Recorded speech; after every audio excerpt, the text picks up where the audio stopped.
Simone, there was joy where you are, and the joy here at the Vatican was universal. 100,000 people were gathered in and around St. Peter's Square as together we watched a 69-year-old American become the leader of a church with 2,000 years of history. This conclave was decided in just 2 days when the world got the news with that puff of white smoke.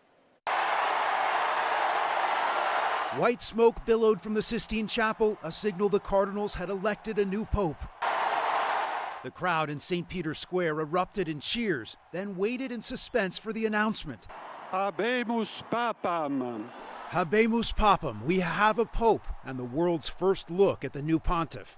Emerging from St. Peter's Basilica, Robert Prevost becomes the first American pope in history, taking the name Leo XIV. His first words, "Peace be with you all." La pace sia con tutti voi. Prevost is seen as a progressive on many social issues. Overall, he's viewed as a centrist. Like Pope Francis, Prevost has spent time embracing marginalized groups like the poor. He has dual citizenship between the U.S. and Peru, where he served for years. This is an extraordinary moment for American Catholics, seeing Leo XIV on the balcony, the first pope born in the United States, who is now spiritual leader for nearly 1.5 billion people. He's the least American. I mean, that's, I think, what made him electable. As crowds rushed into the square, a surge of emotion caught up with Tammy Harper. It's just everything.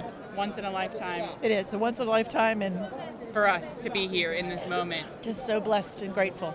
For the crowds watching and waiting, it was a once-in-a-lifetime thrill. What are you hoping for in the man that comes out on that balcony? Peace, kindness, humanity. In the seconds before the white smoke, a baby bird tested its legs next to the chimney, a classic symbol of rebirth as the Catholic Church begins a new chapter. And here in Rome, the new pope is also known as the Latin Yankee. He is an American, but undoubtedly a man of the world, and now the whole globe is watching where he will lead this church, Simone. I cannot even imagine, from your perspective, getting to absorb all the energy today, to be there for such a historic moment in Rome from the Vatican. Appreciate your time with us tonight. Bradley Blackburn reporting. Thank you. Well, back here at the Basilica, there was a lot of excitement, as I've been talking about as well. I wanted to show you this video from earlier this afternoon of an American flag being unfurled. Take a look at this moment. This was to celebrate the new Pope, Pope Leo, and there's also been a lot of excitement across the DMV. It took 2/3 majority to elect this new Pope. That means after just a day and a half, at least 89 of the 133 cardinals voted for the 69-year-old missionary.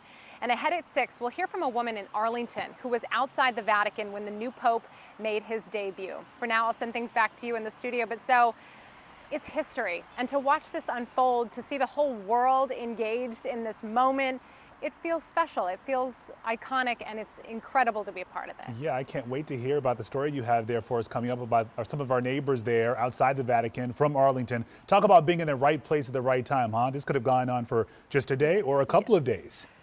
All right, we'll see you back here later, awesome. Simone. Thank you. We'll see you soon.